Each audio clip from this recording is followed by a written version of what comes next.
Saya hormati penulis buku Agama untuk Kemanusiaan, Khasanah Moderasi Beragama dan Isu-isu Kontemporer yang akan kita bedah pada malam hari ini, yakni Muhammad Fadlan El Nasur. Dan saya hormati dan saya pula banggakan para peserta webinar bedah buku pada malam hari ini. Assalamualaikum warahmatullahi wabarakatuh.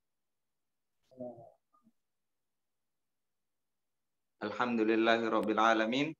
Wassalatu wassalamu ala asyrafil anbiya'i wal mursalin sayyidina wa habibina syafi'ina wa maulana Muhammad sallallahu alaihi wasallam. Pertama-tama, puji dan syukur kehadirat Allah Subhanahu wa taala serta salawat kepada Nabiullah Muhammad sallallahu alaihi wasallam. Para peserta webinar bedah buku pada malam hari ini, insyaallah pada malam hari ini kita akan bedah buku Agama untuk Kemanusiaan, Khasanah Moderasi Beragama dan Isu-isu Kontemporer. Buku ini ditulis oleh Fadlan El Nasur. Nah, beliau sedikit biografi tentang beliau. Nah, beliau ini lahir di Nana, sebuah dusun di Kabupaten Luwu Utara, Sulawesi Selatan. Beliau dengan pendidikan dasar di SDN Mapa Deceng, kemudian sekolah menengah MTSN Masamba, kemudian Madrasah Alia di Pondok Pesantren Nahdlatul Ulum Sadar Maros. Nah, buku ini dicetak pertama kali pada Oktober 2020, kemudian cetakan kedua yakni Juli 2021, diterbitkan oleh Alauddin University Press di Semata, Goa, Sulawesi Selatan. Kita serahkan kepada narasumber. Terlebih dahulu kami mempersilahkan kepada sang penulis untuk memberikan kata pengantar pada webinar kita pada malam hari ini. Kepadanya waktu dan tempat dipersilahkan. Bismillahirrahmanirrahim. Assalamualaikum warahmatullahi wabarakatuh.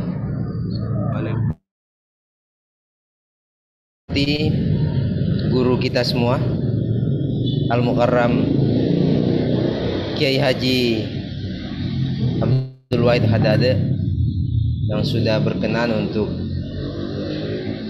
menjadi pembedah buku saya pada malam hari ini, yang saya cintai dan banggakan adik-adik di UKM Riset Ilmu dan Kemitraan Masyarakat. Buku ini sendiri sebenarnya adalah kumpulan tulisan saya sebenarnya dari rentang 2015 sampai 2019, ketika di masa-masa 4 tahunan itu saya concern di isu-isu soal agama, kemanusiaan, kebudayaan, dan demokrasi. Nah, akhirnya saya jadikan saya kumpulkan semua topik-topik tulisan saya yang kira-kira berjumlah 60-an sampai 70-an tulisan, kemudian saya bukukan. Nah, ada momentum yang relevan tahun 2019 kemarin itu Kementerian Agama itu mencanangkan program strategis nasional soal moderasi beragama. Nah, saya menjemput momentum diseminasi soal gagasan moderasi beragama itu, khususnya di perguruan tinggi keagamaan Islam. Nah, saya pikir di UIN Alauddin sendiri itu gagasan soal moderasi beragama itu menjadi salah satu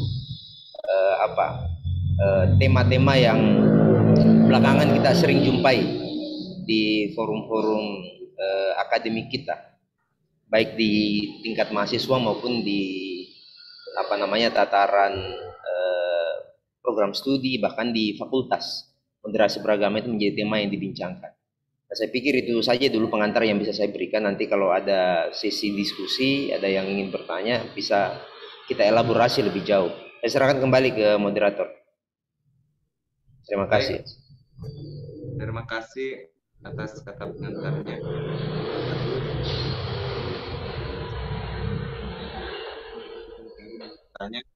Wacana tentang moderasi beragama ini menjadi isu yang sangat seksi dan sangat diminati oleh para penjajah akademisi.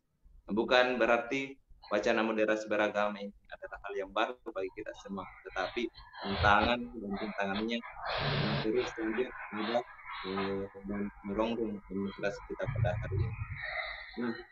Nah, baik, untuk mempersingkat waktu, saya mempersilahkan kepada narasumber kita pada malam hari ini.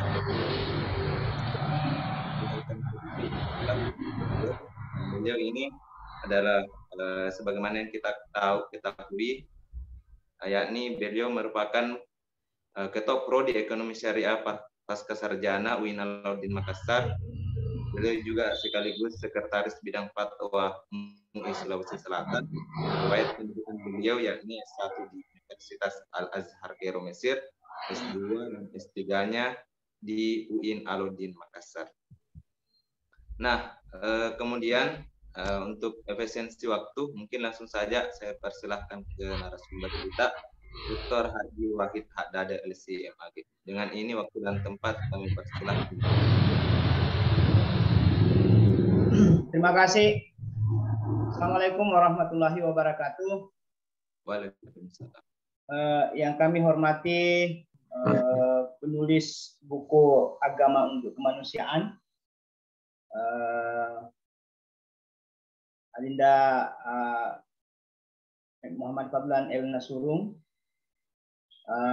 yang kami hormati Ketua UKM Ritma, yang kami hormati sahabat-sahabat yang pada hari ini menyempatkan diri untuk mengikuti bedah buku yang kita laksanakan pada malam hari ini. Bisa diizinkan saya sebagai host untuk ini, kebetulan saya ada presentasi. Iya, Ustaz.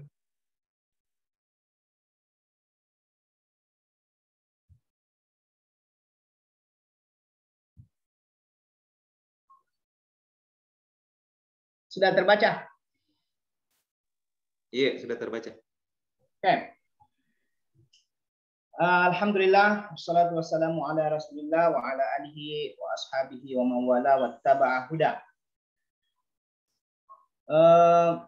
Pertama-tama kami ucapkan terima kasih pada UKM Ritma yang mempercayakan saya untuk membedah sebuah buku yang menurut saya adalah buku yang cukup prestisius, cukup fenomenal karena diangkat pada timing yang tepat ketika gagasan-gagasan moderasi beragama itu sudah menggelinding di wacana keberagamaan kita, khususnya di Kementerian Agama. Pertanyaan pertama saya dulu kepada jemaah, sudah pernahkah dibaca buku ini?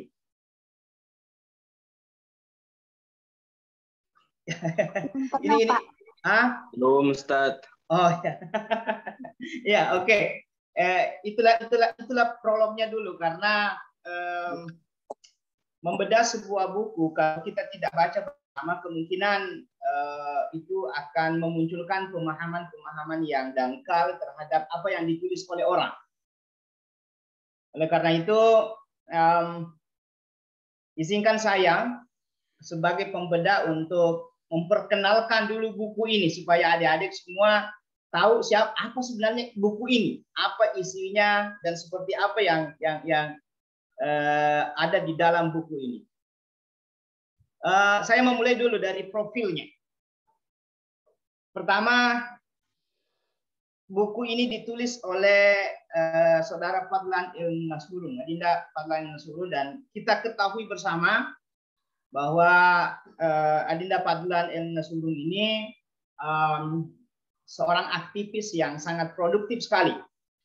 Ya, produktivitasnya terlihat dari berbagai macam tulisannya yang termuat di media-media cetak dan media elektronik. Dan itu tidak kita sanksikan lagi bahwa dari sisi kepakarannya, dari sisi keilmuannya, itu adalah seseorang yang begitu mumpuni dalam pemahaman keagamaannya. Karena tidak mungkin seseorang itu bisa menulis sesuatu kalau dia tidak dibarengi dengan pemahaman agama yang bagus. Dan ada sebuah kecerdasan yang dimiliki bahwa apa yang dimilikinya itu mampu dia dituangkan dalam bentuk tulisan. Ya, yang bermasalah termasuk saya, yang bermasalah itu kemungkinan saya bisa ceramah dengan bagus, tetapi kemampuan untuk menuangkan tulisan-tulisan itu dalam bentuk artikel kemungkinan biasa itu menjadi kendala. Jadi kalau dulu wala tamutunna illa wa antum muslimun, ya sekarang harus dirubah itu, wala tamutunna illa wa antum katibun. Ya, jadi bukan hanya sekedar Anda sebagai seorang muslim, tetapi diupayakan bahwa Anda sebagai seorang penulis, karena dengan menulis itulah yang memperlihatkan dari sebuah eksistensi diri kita. Dan ini pembuktian yang kita lihat pada buku ini, bahwa ditulis oleh seorang cendekiawan muda, anak muda dari NU yang mencoba menuangkan pikiran-pikiran cemerlangnya di dalam sebuah buku. Buku ini kalau dilihat itu 348 halaman. Ya, jadi sebenarnya kalau ini mau dibedah satu-satu bab per bab dan seterusnya itu tidak cukup waktu untuk hanya seminggu ya. Meskipun ini sebenarnya selalu ditunda-tunda, jadi ada kesempatan saya membaca beberapa halaman-halaman tertentu yang notabene-nya perlu ada pemahaman yang mendalam dalam kajian-kajiannya. Ya, ini ditulis dalam 5 bab. Ya, Anda bisa membaca. Dan yang menarik ini buku itu testimoninya 7 orang. Dan ini orang-orang bukan KW-KW ini yang memberikan testimoni. Ada Mitsuo Nakamura, ya sebuah peneliti. Kalau Anda membaca bukunya itu tentang Muhammadiyah, dia pakarnya Muhammadiyah. Ya. Ada dari Pak Prof. Kadir Ahmad sebagai ex peneliti di Litbang Agama Makassar.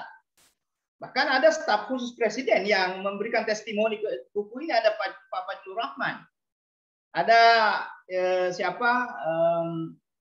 seorang aktivis yang sering kita baca tulisan-tulisannya.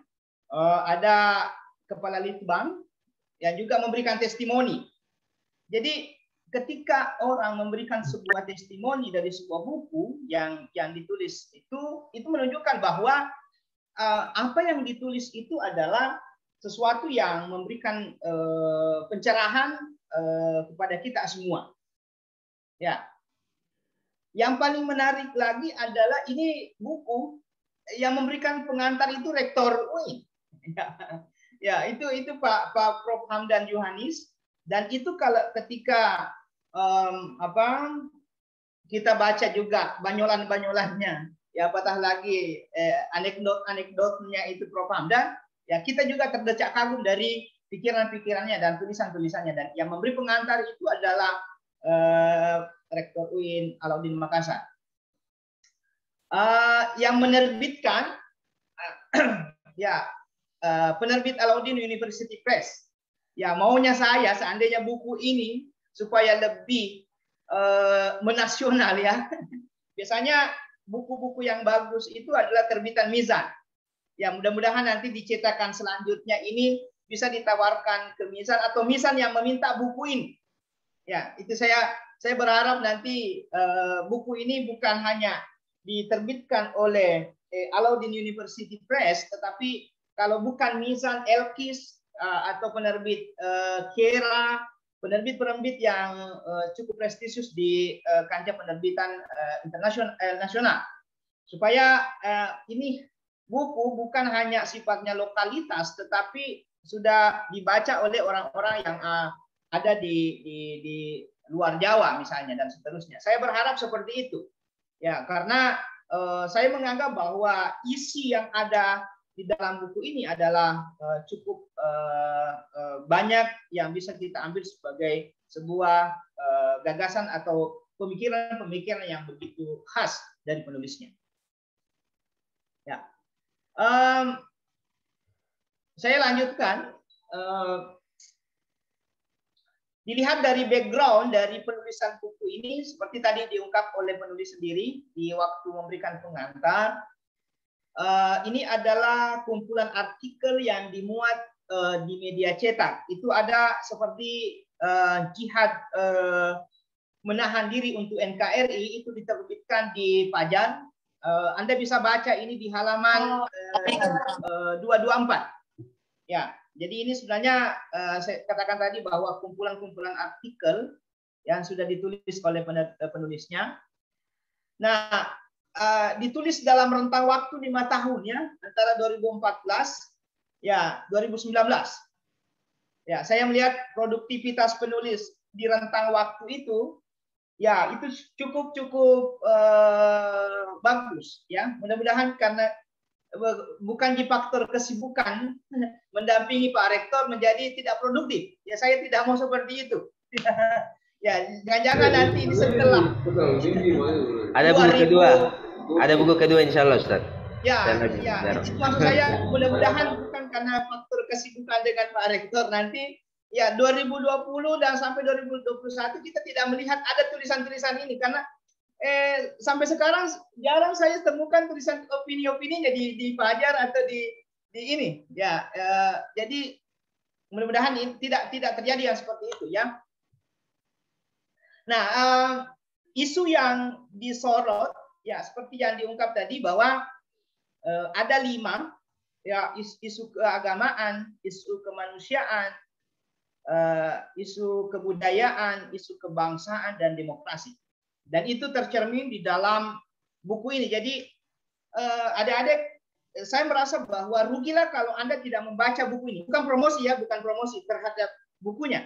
Tetapi ini adalah bahagian yang cukup bagus yang ditulis oleh penulis bahwa isu yang diangkat itu adalah isu-isu agama, isu-isu kemanusiaan, isu kebudayaan, kebangsaan dan demokrasi. Ya itu yang Anda bisa meskipun ini sebenarnya berserakan di tulisan-tulisan yang ada di dalamnya. Ya. Oke. Nah, yang menarik dari buku ini ya tentang judulnya ya, agama untuk kemanusiaan. Saya kurang tahu ya, saya tidak tahu kenapa muncul ini karena sebelumnya ini ada buku yang ditulis oleh Nurholis Majid. Ya, hampir sama judulnya. Agama Islam untuk Kemanusiaan. Ya, itu. Ada tulisan juga yang ditulis oleh Ali Jufri. Al-Insaniyatu Qabla Tadayyun. Ya. Kemanusiaan sebelum keberagamaan. Itu hampir-hampir saya lihat ada kesamaan-kesamaan yang di situ. Ada buku yang ditulis oleh Abdillah Toha.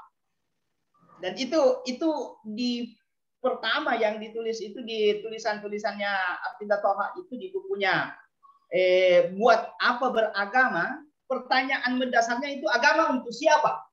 Dan ini sudah terjawab dari kalau agama untuk siapa? Ya, ini sudah dijawab oleh penulis buku bahwa agama untuk kemanusiaan.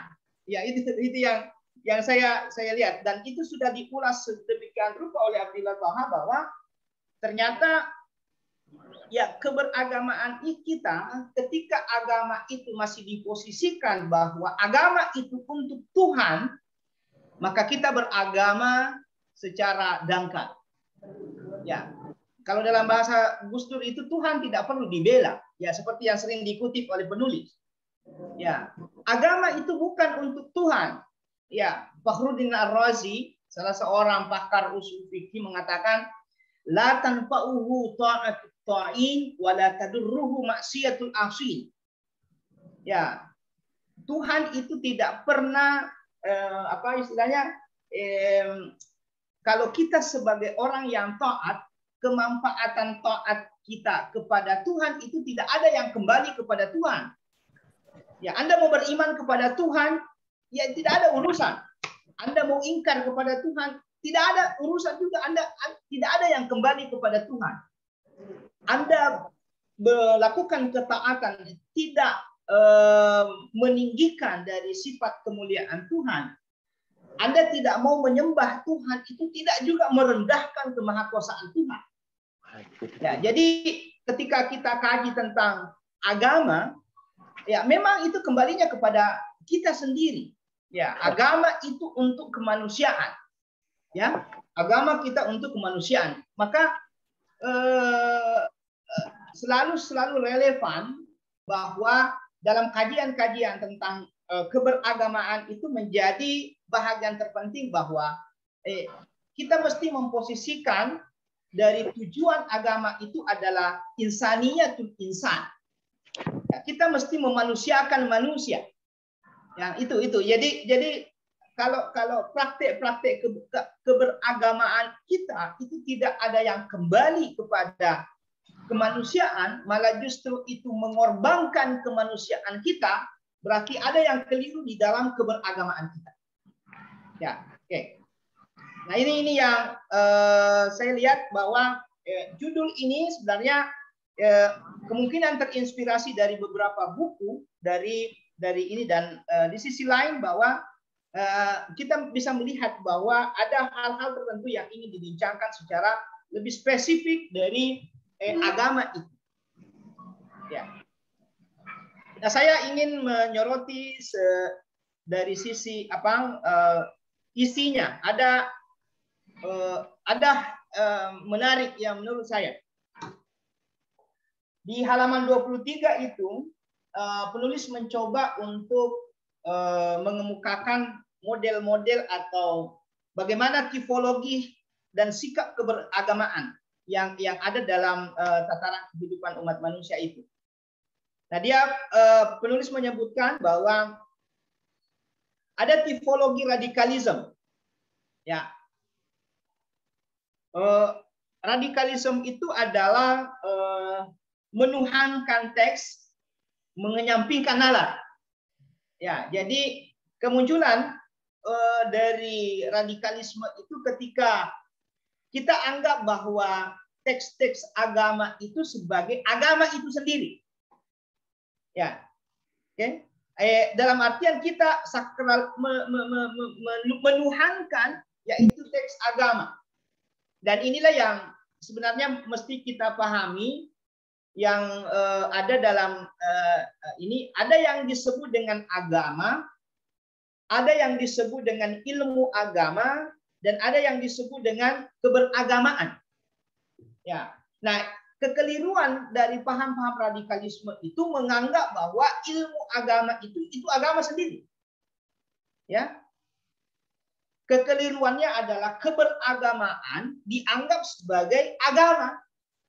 Ya, ini yang biasa mengantarkan seseorang itu menjadi radikal tatkala ilmu agama, anggaplah misalnya tafsir, hadis dan seterusnya, itu sebagai agama. Padahal itu adalah hanya bahagian atau alat yang bisa dipakai untuk memahami agama, tetapi itu bukan agama. Sehingga sering orang kekeh dengan pendapatnya dan dia tidak mau mengikuti pandangan-pandangan orang lain karena dalam pemahaman ilmu agamanya itu sampai di situ, dan dianggap bahwa itu adalah sebuah pemahaman yang final. Padahal sebenarnya itu hanya ilmu agama. Itu hanya keberagamaan. Ya. Nah, ini yang biasa mengantar orang menjadi orang-orang radikal. Yang kedua, ada liberalisme. Ya. Liberalisme itu adalah lebih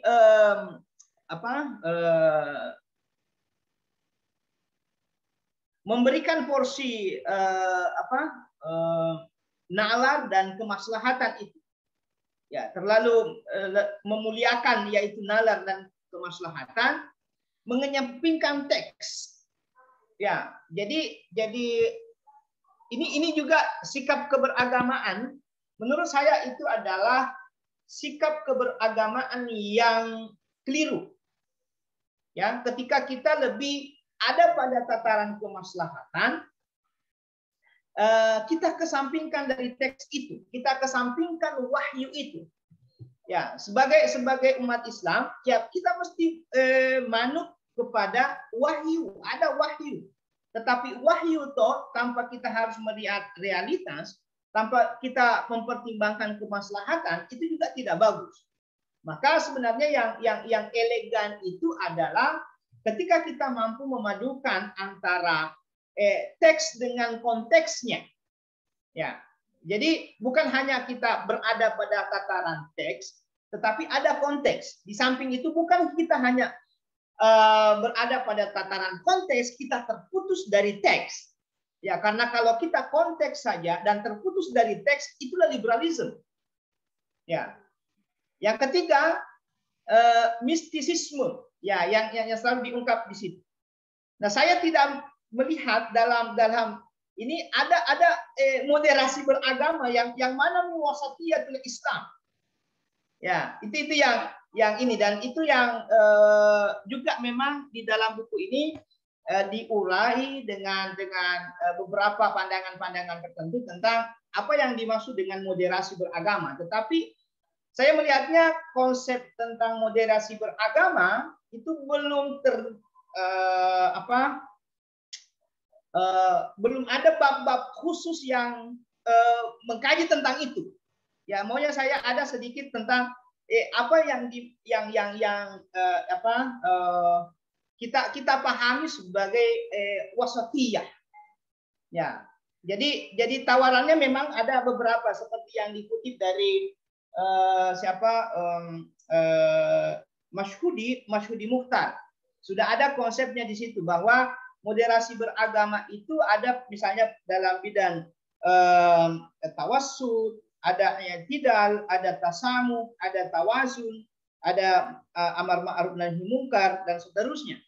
Tetapi saya belum melihat secara signifikan di dalam buku ini tentang konsep yang lebih matang lagi tentang bagaimana konsep-konsep wasatiyatul Islam itu sendiri. Ya, meskipun secara ini hanya serpihan-serpihan tertentu dari kajian-kajian yang ada di dalam buku ini. Oleh karena itu sedikit kalaupun nanti ini mau ditambahkan misalnya dari kajian-kajiannya ada beberapa konsep yang barangkali perlu dipertimbangkan di dalam memperkaya yaitu karakteristik Islam wasatiyah itu. Ya, tadi sudah misalnya tentang persoalan i'tidal. Ya, tentang keadilan. Jadi bukan hanya persoalan keadilan, tetapi lebih dari itu kita mesti menegakkan keadilan. Ya, jadi bukan hanya persoalan keadilannya sendiri, tapi iqamatul adli itu menjadi bahagian dari Islam wasatiyah. Ya, ada konsep tawazun, ada konsep tasamuh, ada konsep syura. Ya, atau dalam bahasa sekarang kalau kita misalnya melihatnya bahwa itu adalah sama dengan demokrasi, tetapi ada hal-hal tertentu bahwa ketika masuk dalam ranah konsep syura itu tidak terlepas dari di situ ada intervensi Tuhan. Ya, beda dengan demokrasi ala ini dan seterusnya. Ya, kalau konsep syura itu dalam Al-Maududi adalah teodemokrasi dan seterusnya, jadi demokrasi yang dibalut dengan aspek-aspek ketuhanan. Ya. Ada aspek al-islah, ya, ada aspek al-qudwah, ya, kedua keteladanan. Ya sebenarnya, nah ini yang biasa hilang dari kalau dalam bahasanya Pak Rektor itu kita harus beranjak dari retorika menuju etika. Nah itu ya kan selama ini adalah kita hanya pintar dari sisi retorika, tetapi menampilkan sebuah etika itu yang sedikit hilang di kawasan keberagamaan kita dalam skop yang lebih luas. Nah, yang terpenting itu adalah konsep yang ketujuh ini adalah al-muwatanah, ya kebangsaan itu. Ya, dan itu saya lihat di serpihan-serpihan tulisan-tulisan ini memang di bahagian-bahagian belakang itu di bab 4 misalnya dia penulis mencoba untuk bagaimana membumikan Pancasila. Satu bab yang ini itu adalah sebenarnya konsep al-muwatanah itu yang lebih diperketat dan melihat dari persoalan-persoalan kebangsaan. Nah, barangkali juga ini bisa menjadi pertimbangan-pertimbangan saja sebagai pengayaan konsep. Ini kita bisa melihat bahwa ada semacam ancaman-ancaman Islam wasatiyah itu, moderasi keberagamaan kita. Pertama, biasanya munculnya orang-orang yang tidak moderat di dalam beragama itu, pertama adalah faktor kebodohan. Itu mau tidak mau. Saya selalu mengambil prinsipnya Pak Quraisy bahwa semakin banyak buku yang kita baca, semakin bijak kita menanggapi persoalan. Ya. Nah, ini yang biasa muncul di kalangan kita. Coba lihat yang suka membida-bidaakan orang itu, pertama adalah dia alumni pesantren. Ya. Coba, tapi pesantrennya pesantren kilat. Ya, itu biasa. Yang suka membida-bidakan itu pertama adalah alumni pesantren, tetapi pesantrennya adalah pesantren kilat. Yang kedua, buku yang dibaca adalah buku kecil. Ya, itu pun terjemahan. Dan yang ketiga adalah hanya satu ulamanya. Ya, coba ini saya menganggap bahwa ini adalah bahagian dari faktor kebodohan dan ini adalah ancaman dari Islam wasatiyah, moderasi beragama kita. Ya, itu karena faktor kebodohan. Ya, jadi hanya satu ulamanya. Kalau bukan misalnya Bin Bas, bukan Syekh Utsaimin, bukan Yusuf Al-Qaradawi, bukan ini dan seterusnya, seakan-akan Islam itu hanya satu ulamanya. Ya, kalau bukan Ibnu Taimiyah, Ibnu Qayyim al-Jauziyah, selain itu dianggap pendapatnya adalah keliru, dianggap itu adalah tidak nyunnah dan seterusnya. Ini ada sebuah ancaman. Ya, yang kedua adalah persoalan media juga. Ya, itu sebenarnya juga menjadi ancaman. Tegaknya moderasi beragama itu adalah ketika media-media mainstream misalnya hanya menyorot persoalan-persoalan tertentu yang notabene-nya itu adalah bisa saja menyudutkan Islam itu sendiri. Ya, yang ketiga adalah ada politisasi agama. Ini yang ini biasa memunculkan persoalan-persoalan bahwa politisasi agama itu juga sebagai ancaman-ancaman dari Islam wasatiyah itu. Kita teringat misalnya kasus di Jakarta tentang Ahok dan seterusnya. Ya, mau tidak mau, ya Al-Maidah ayat 51 itu selalu digiring kepada ya politisasi agama. Ya, coba redup itu ayat 51 itu.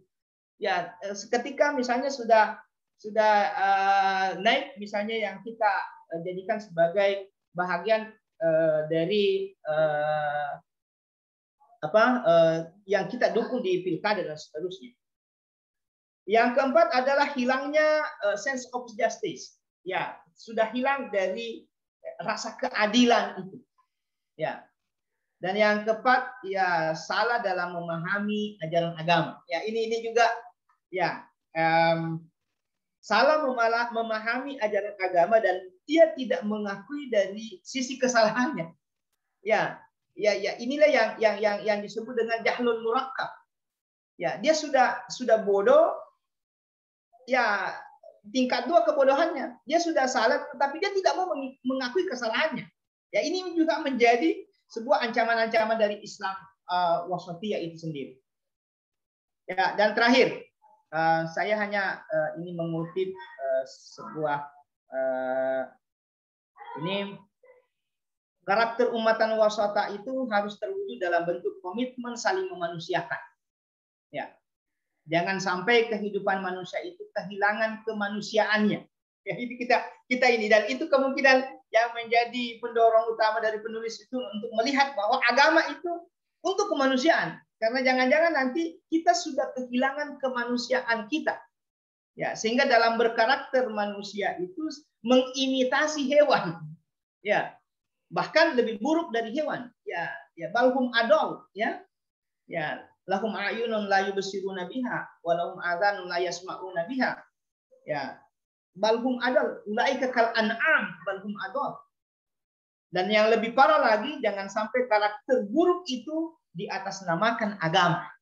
Ya, itu tadi saya katakan bahwa sudah salah, tetapi dia tidak mau mengakui kesalahannya. Sudah berkarakter buruk lagi, dan itu dia modifikasi karakter buruknya itu dengan atas nama agama. Itulah pelecehan yang sesungguhnya ya kepada agama, dan itu yang tidak diinginkan barangkali oleh penulis, bahwa agama ini harus untuk kemanusiaan. Saya kira terima kasih kepada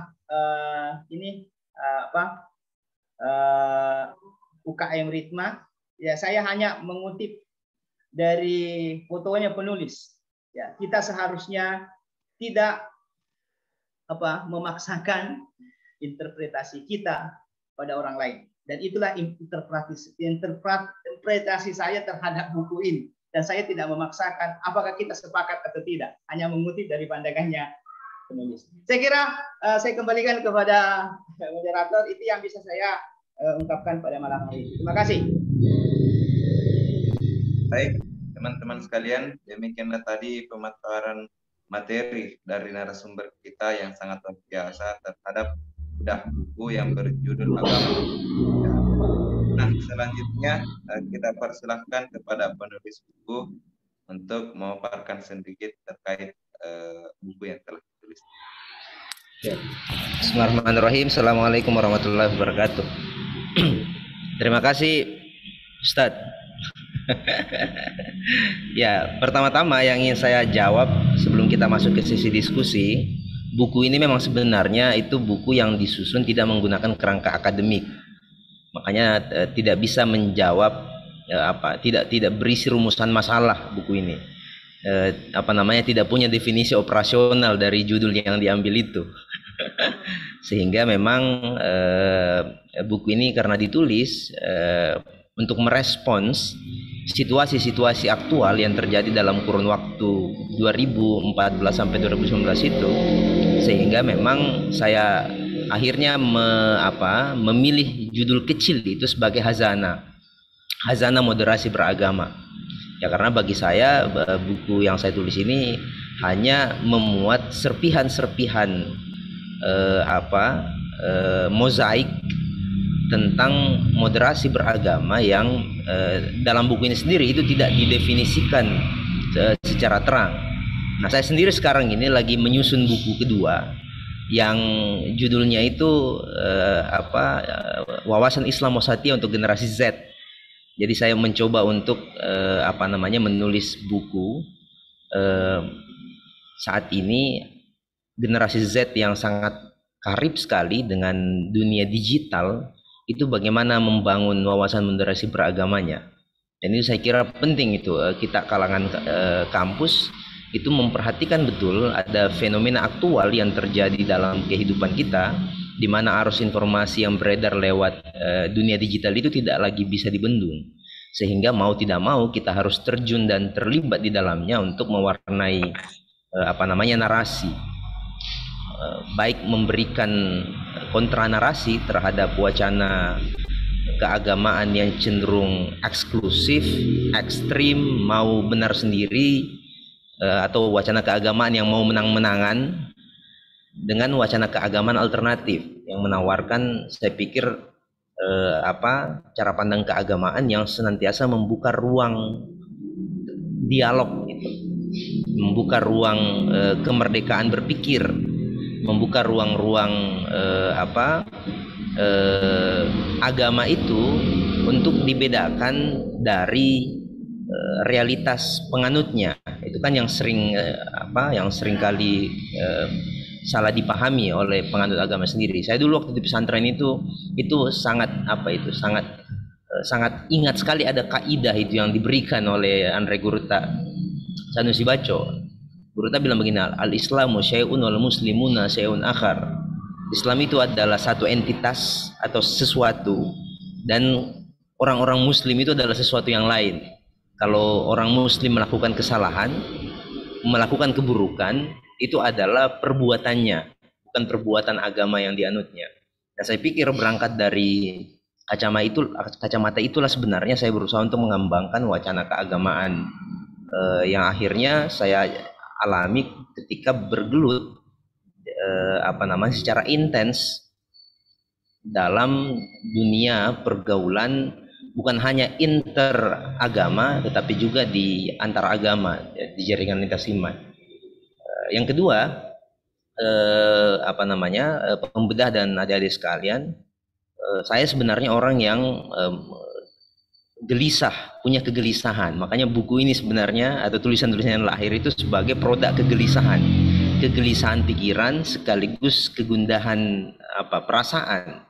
Kenapa? Karena ketika saya masuk kampus tahun 2010 awal itu kan saya melihat itu rivalitas organisasi kemahasiswaan Islam itu kan kuat sekali di UIN Alauddin. Saya ini backgroundnya PMI. Saya masuk kampus itu berhadapan dengan teman-teman HMI yang dan konfliknya itu bukan konflik ilmu pengetahuan tapi konflik fisik gitu. Saya masih mengalami itu, kita baku buru badi di kampus, berkelahi fisik gitu. Dan saya kemudian merenungi itu. Kenapa ini organisasi Islam yang basisnya adalah kampus yang seharusnya merefleksikan sebuah gagasan intelektualitas itu justru terjebak di dalam satu bentuk fanatisme yang sangat destruktif sekali. Akhirnya saya meninggalkan kampus tahun 2011, saya cuti selama setahun, kemudian pergi melanglang buana itu, pergi safari ke ke Jawa. Dan ketika saya pulang, saya jadi ketua komisariat PMI di UIN Alauddin itu tahun 2013, 2014. Itu kemudian saya membangun dialog antar organisasi ekstra itu.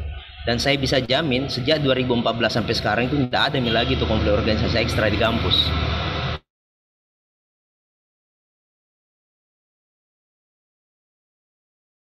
Fakultas.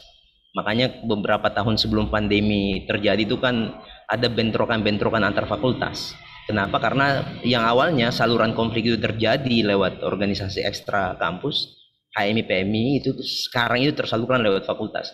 Dan saya membaca bahwa sebenarnya fenomena konflik itu juga itu adalah persoalan cara kita memahami keberagamaan kita. Konflik itu sendiri adalah salah satu tantangan terbesar yang dihadapi oleh kita umat beragama. Kenapa? Karena konflik itu sendiri adalah sesuatu yang laten dalam kehidupan. Ketika kita berbeda pandangan, berbeda pendapat dengan orang lain, itu kan konflik. Ketika kita punya identitas yang berbeda dengan orang lain, itu adalah konflik. Tetapi bagaimana cara kita mengelola konflik itu yang sebenarnya penting. Apa modalitas yang kita miliki supaya kita bisa menjadi orang-orang yang bisa mengelola konflik itu, bukan justru terlibat di dalam konflik yang ada. Makanya kenapa dari sana kemudian refleksi itu lahir dan melihat konflik itu dalam skala yang lebih besar, misalnya konflik antar agama, konflik antar pendukung-pendukung kandidat-kandidat tertentu di momen-momen politik yang selalu membawa isu-isu agama masuk ke politik. Nah, kalau teman-teman baca buku saya yang ada 5 bab itu kan memang tidak terstruktur itu. Kenapa? Karena itu memang berupa seperti puzzle itu. Kalau teman-teman membaca dari awal sampai akhir bisa jadi ada kesimpulan yang bisa ditarik sebagai benang merah. Tapi kalau membaca pertulisan saja itu seperti puzzle yang ketika membaca dari awal sampai akhir baru bisa menemukan ada ada benang merahnya, ada abstraksinya yang akan bisa dijadikan sebagai kesimpulan. Saya sejak tahun 2014 itu kan, karena sudah tergabung di jaringan Gus Dur Indonesia, memang konsen tuh di isu-isu soal kemanusiaan, soal kebudayaan, soal kebangsaan, soal demokrasi. Dan saya juga sangat konsen sekali itu bicara soal kebudayaan. Kenapa? Karena sebenarnya buku ini juga itu terinspirasi dari Gus Dur juga sebagai guru intelektual dan guru spiritual saya secara pribadi. Ada buku Gus Dur itu, Islamku, Islam Anda, Islam Kita. Kalau teman-teman baca itu juga berupa kumpulan tulisan yang kalau dia dibaca dari awal sampai akhir, kita akan menemukan ada benang merah itu, bahwa yang sedang diperjuangkan atau yang dibicarakan oleh Gus Dur itu adalah dua hal. Yang pertama soal kemanusiaan, yang kedua soal perdamaian, dan yang ketiga soal bagaimana memahami agama itu dalam konteks-konteks kebudayaan yang sangat beragam sekali. Nah, saya melihat ada problem kita di di umat beragama itu kan, kalau saya ajukan dua pertanyaan itu kan akan muncul jawaban yang berbeda. Misalnya begini, kalau saya ajukan pertanyaan kepada orang-orang, mana yang lebih penting, agama atau kebudayaan, nyaris kita semua akan menjawab bahwa yang lebih penting itu adalah agama. Kenapa? Karena ya agama itu adalah sesuatu yang sangat dekat sekali dengan ruang batin kita, sangat dekat sekali dengan pilihan-pilihan eskatologis itu, sesuatu yang sifatnya sangat orang rela mati lah demi agama itu. Tapi kalau pertanyaan kedua diajukan, yang mana yang lebih berpengaruh dalam kehidupan sehari-hari kita, agama atau kebudayaan, itu kita bisa berdebat. Ternyata dalam sehari-hari itu yang mempengaruhi kehidupan kita itu bukan agama dalam makna doktrin ya, agama dalam makna doktrin, tapi yang mempengaruhi kehidupan sehari-hari kita itu adalah kebudayaan, proses sosial, proses ekonomi, proses politik, dan pola-pola kehidupan yang bekerja di alam bawah sadar kita semua. Nah, semua pola-pola kehidupan yang bekerja di alam bawah sadar kita itu kan sebenarnya itu terjadi lewat proses kebudayaan. Banyak orang yang mendaku beragama tetapi hidupnya jorok sekali. Banyak orang yang mendaku beragama tetapi tidak bisa dirinya itu tidak bisa menciptakan kedisiplinan sosial untuk dirinya sendiri. Nah, refleksi itu kemudian semakin semakin berkembang kala saya berkunjung ke beberapa tempat. Saya diberi kesempatan lewat jaringan Gus Dur Indonesia itu untuk ke beberapa negara. Salah satu contoh negara yang saya datangi itu adalah Jepang.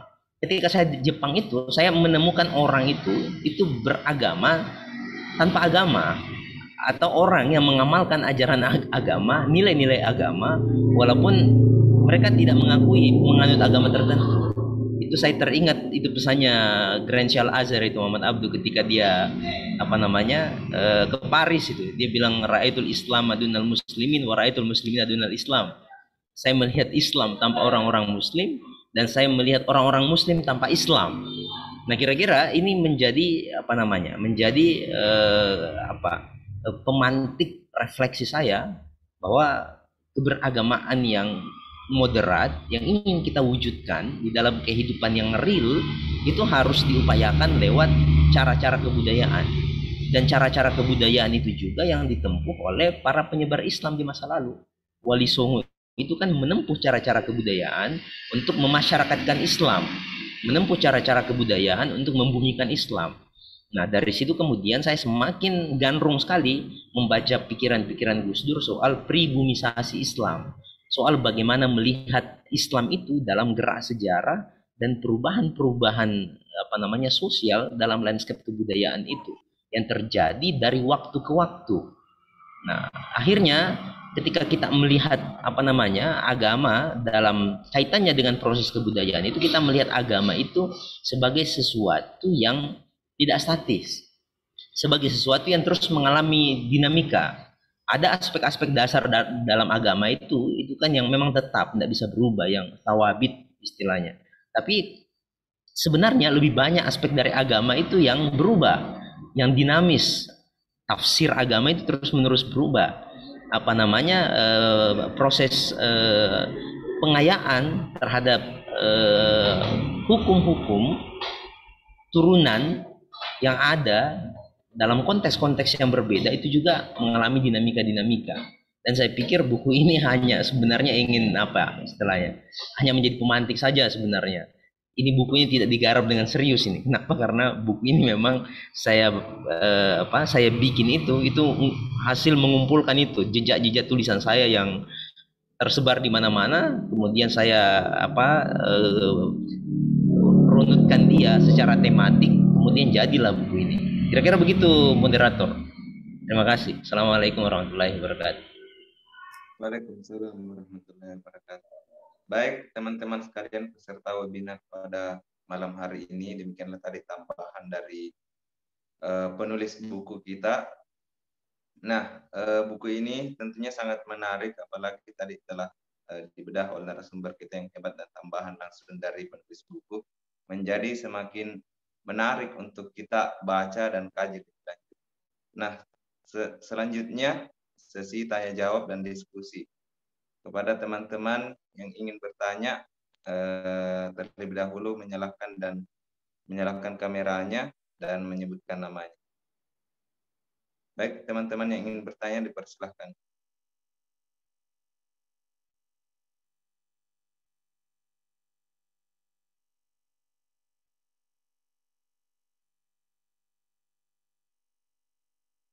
Dari laki-lakinya atau perempuannya yang mau bertanya atau ingin menyampaikan sedikit argumen atau kesimpulannya, dipersilahkan. Ini ada Nurul.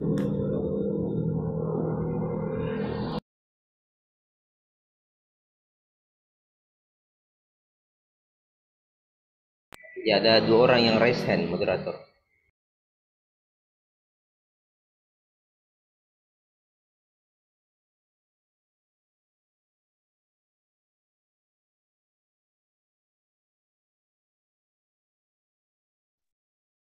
Oke, dipersilahkan kepada yang pertama Saudara Alfikri Rosen Aditya.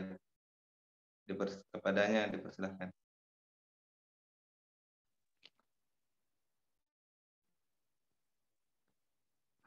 Oke, Bismillahirrahmanirrahim. Terima kasih kami haturkan kepada saudara moderator yang telah memberikan kesempatan kepada kami, kepada saya untuk sedikit mengutarakan opini dan pertanyaan.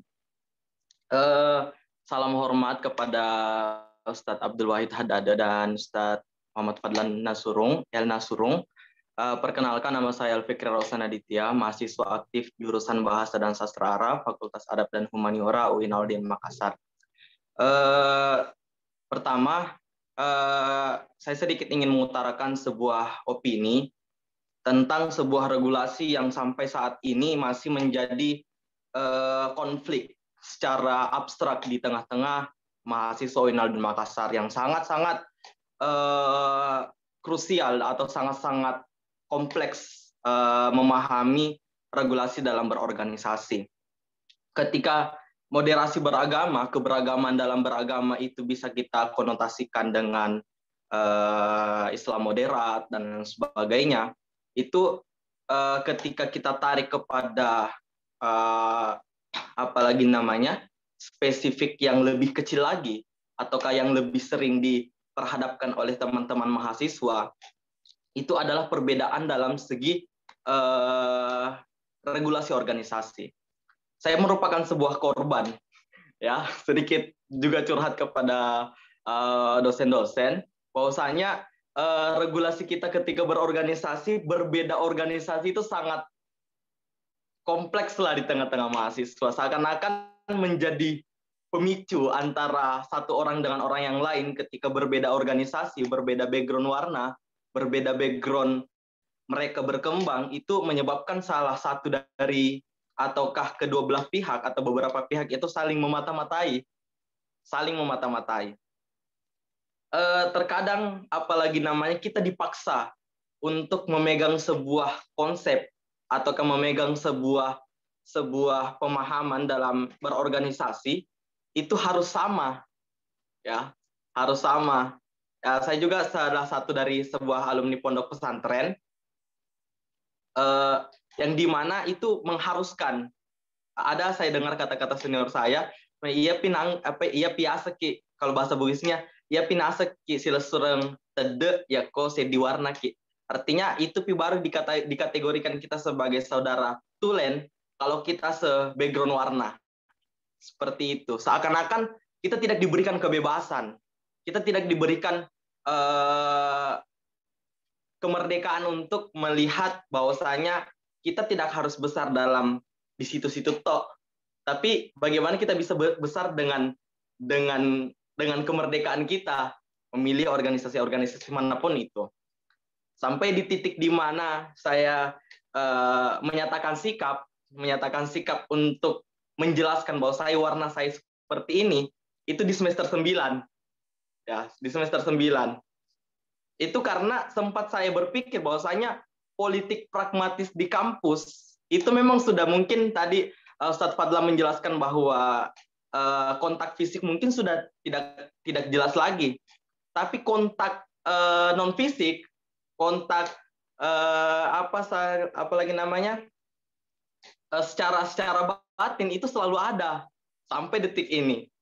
Sehingga terkadang saya mau berpikir politik pragmatis yang kita dapatkan di kampus itu seakan-akan apalagi namanya busuk lah menurut pandangan saya pada saat itu, sampai di titik di mana saya mencoba untuk menjelaskan bahwasanya saya lebih dominan ke warna ini, dan sampai detik ini apalagi namanya yang tadi saya katakan saya sebagai korban adalah teman-teman ikatan alumni saya juga masih belum menganggap bahwasanya saya apalagi namanya bukan bagian daripada mereka, seperti itu. Oke, yang menjadi pertanyaan kira-kira bagaimana ini Ustaz, apalagi namanya politik pragmatis yang mungkin sudah kita pahami bersama bahwasanya di kampus sudah berkembang lah, sudah mendarah daging untuk apalagi kategori UIN Alauddin Makassar, beda dengan mungkin seperti Universitas Hasanuddin ataukah Universitas Negeri Makassar, yang dimana setiap orang itu wajib menjelaskan bahwasannya dia bagian daripada warna ini. Mungkin seperti itu Ustaz. Ini keberagaman dari segi organisasi. Mungkin seperti itu Ustaz, saya kembalikan kepada moderator. Terima kasih.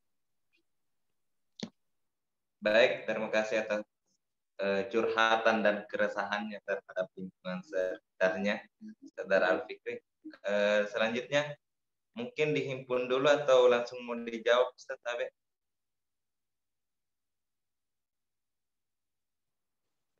Saat ini yang masih ada ya, supaya sekalian saja. Iya, kalau masih ada yang mau bertanya di sini. Oh iya, kita himpun dulu semua pertanyaannya. Selanjutnya masih ada Saudari Nurul WY. Kepadanya bisa silakan.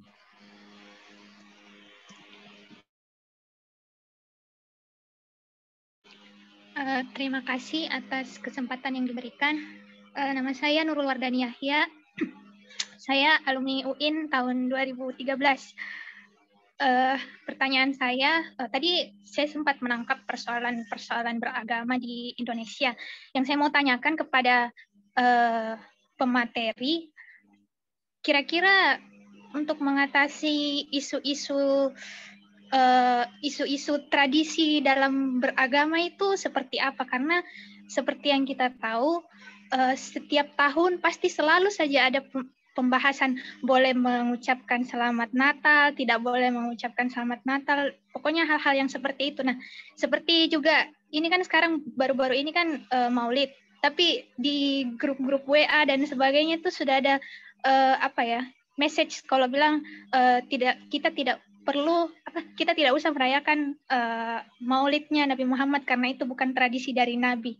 Mungkin seperti itu pertanyaan saya. Terima kasih. Ini aja jawab ini sesuai ini aja jawab. Dari teman-teman yang lain masih ada yang ingin bertanya? Mungkin kita cukupkan dua dulu sebentar. Kalau yang masih ingin bertanya, kita berikan kesempatan. Baik, kepada pemateri-pemateri kita, silahkan mau Ustadz atau Pak Patran.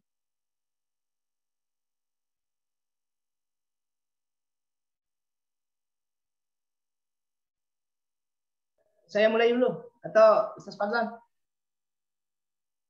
Tafadhal Ustaz. Tafadhal. Ya, oke. Tadi dari Al-Fikri, terima kasih atas pertanyaannya. Nanti dilengkapi oleh aktivis yang ada di kampus. Ya, saya di kampus itu bukan aktivis langsung menjadi dosen. Jadi meskipun pergolakannya juga di tingkat dosen juga terasa warna-warni yang seperti itu. Nah, bagaimana sikap kita sebenarnya? Saya selalu melihat organisasi itu sebagai wasilah.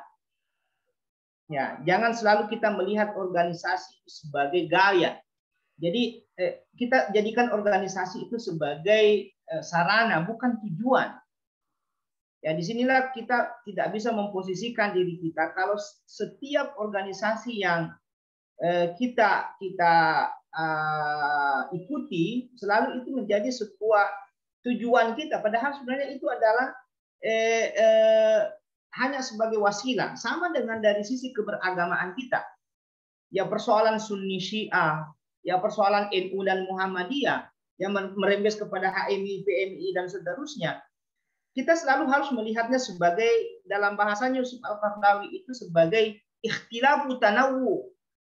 Ya, kita berbeda dalam keberagaman. Ya. Oke. Bukan ikhtilafu tadad. Ya. Jadi ada istilah diistilahkan yang diterapkan Yusuf Al-Qaradawi itu, jadi ikhtilafu tanawwu, kita berbeda dan itu beragam, itu adalah soal itu yang bagus sebenarnya. Ya, saya selalu melihatnya seperti itu. Kalau kita melihat sesuatu itu dengan ini, perbedaan itu sebagai bahagian dari sunnatullah yang harus kita kemas dengan kemasan yang bagus agar menjadi sebuah entitas yang bagus dalam kehidupan kita. Ya, indahnya pelangi karena banyak warnanya. Ya kan? Tidak boleh kita monoton, ya. Kalau ada PMI, ada HMI, anggaplah itu sebuah dinamika. Ya, jangan Anda mau jadikan itu sebagai sebuah gaya, sebuah tujuan, karena ketika Anda mau mengantarkan organisasi, afiliasi keagamaan kita masuk dalam ranah itu tujuan, inilah mengantar kita untuk adu fisik dan seterusnya. Tetapi ketika kita hanya itu bahwa kita jadikan sebagai lahan kita bagaimana fastabiqul khairat, ya, bagaimana kita berlomba-lomba kepada kebaikan, maka itu adalah sesuatu yang niscaya dalam kehidupan kita. Yang susah itu, saya selalu mengatakan bahwa yang susah itu ketika kita menjadikan agama, ya, afiliasi keagamaan kita, Syiah, NU Muhammadiyah dan seterusnya, afiliasi politik kita dan seterusnya itu menjadi sebuah tujuan akhir kita. Padahal sebenarnya itu hanya sebagai pengantar kita untuk menemukan tujuan akhir. Karena ending kita kan semuanya mencari kebenaran. Ya, itu yang susah kalau kita mau memaksakan kebenaran dan hanya jalur kita yang dianggap sebagai sebuah kebenaran mutlak. Ya, itu yang sehingga Al-Fikri anggaplah organisasi-organisasi keagamaan itu adalah bahagian dari sebuah dinamika dalam kehidupan kita. Tergantung kita mau memilih yang mana. Anda mau Syiah, Anda mau Sunni, dalam perspektif saya silakan. Ya. Anda mau NU atau Muhammadiyah silakan. Anda mau ini dan seterusnya. Itu adalah pilihan-pilihan kita, dan disitulah kita bisa memunculkan fastabiqul khairat itu, karena di dalam firman Tuhan itu wa qul i'malu fasayarallahu amalakum wa rasuluhu wal mu'minun. Intinya adalah siapa yang bekerja, ya, siapa yang bisa menampilkan sesuatu, ya bekerjalah, niscaya Allah akan melihat kerja-kerja kita, Rasulnya juga melihat kerja-kerja kita dan orang-orang mukmin. Ya, sehingga saya melihatnya bahwa kalaupun kita misalnya di organisasi-organisasi tertentu, tetapi tidak ada nilai, tidak ada hasil yang kita tampilkan di dalam masyarakat, itu juga sebuah nilainya nol. Ya, maka jangan terkooptasi pada persoalan-persoalan bahwa ini dan seterusnya. Anggaplah itu adalah bahagian dari dinamika kehidupan kita, tergantung kita memilih yang mana, dan yang penting tujuan kita itu kan semuanya ada. Organisasi keislaman itu endingnya adalah li'ilai kalimatillah. Kalau tidak, bukan endingnya itu tidak usah berorganisasi, ya, dan seterusnya. Karena kalau masing-masing egosentrisme kita yang kita kedepankan, ya itulah yang memunculkan skat-skat primordial di dalam kehidupan keorganisasian kita. Saya hanya ingin sedikit menceritakan itu ya konon ini ya di dalam bukunya Jalaluddin Rahmat itu pernah diceritakan ada orang yang ditabrak sepeda motor dan dia sudah tergelepar di pinggir jalan. Semua orang pada berdatangan untuk memberikan bantuan. Tetapi pertanyaannya ini orang Sunni atau Syiah? Ini Muslim atau non Muslim? Ya ternyata di situ dia orang Muslim karena dia orang Jawa Barat yang mayoritasnya orang Muslim. Setelah ditahu bahwa dia Muslim, ditanya lagi apakah dia Sunni atau Syiah. Ya ternyata dia Sunni. Ya ditanya lagi apakah dia NU atau Muhammadiyah? Karena dua sih afiliasi keagamannya kalau Sunni itu, kalau bukan NU Muhammadiyah. Ternyata terdapat di kantongnya ada kartu NU-nya. Ya, setelah ditahu bahwa dia NU, ditanya lagi, apakah dia P3 atau PKB? Ya, afiliasi politik kan apakah dia P3 atau PKB? Ternyata ada kartu P3-nya. Ditanya lagi, apakah P3-nya Hamzahas atau P3-nya Sayyidi MC? Padahal ini sudah mau meninggal dunia orang ini. Maka kalau sekat-sekat primordialisme yang seperti itu selalu kita munculkan, kapan kita mau bahagia? Kapan kita mengantar umat kita ini menjadi ya khaira ummah yang dalam bahasa Al-Qur'an itu yang sebagai khaira ummah. Ya. Oke. Yang kedua tentang tadi dari isu-isu yang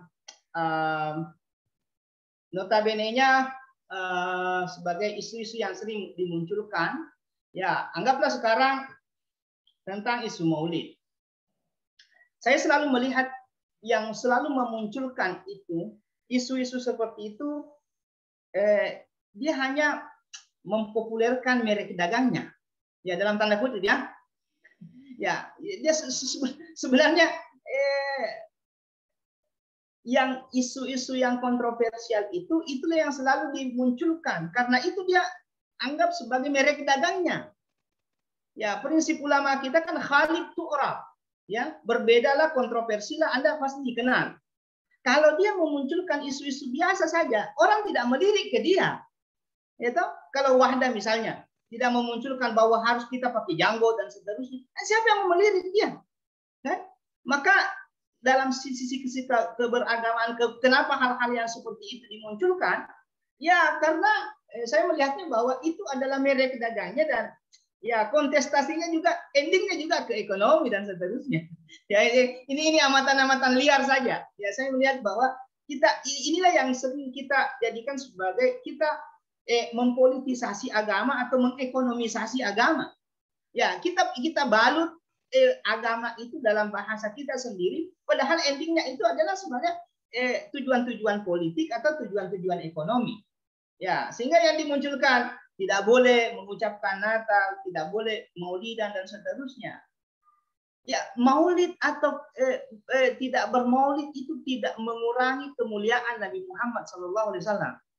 Karena memang Nabi Muhammad itu sudah sempurna, sudah orang mulia. Ya, toh? Anda bermaulid atau tidak? Ya, itu tidak mengurangi kemuliaan Nabi Muhammad, kata Pak Quraisyhab itu. Ya, Anda bermaulid atau tidak? Itu tidak mengurangi kemuliaan Nabi Muhammad. Tetapi kalau misalnya kita lebih terus untuk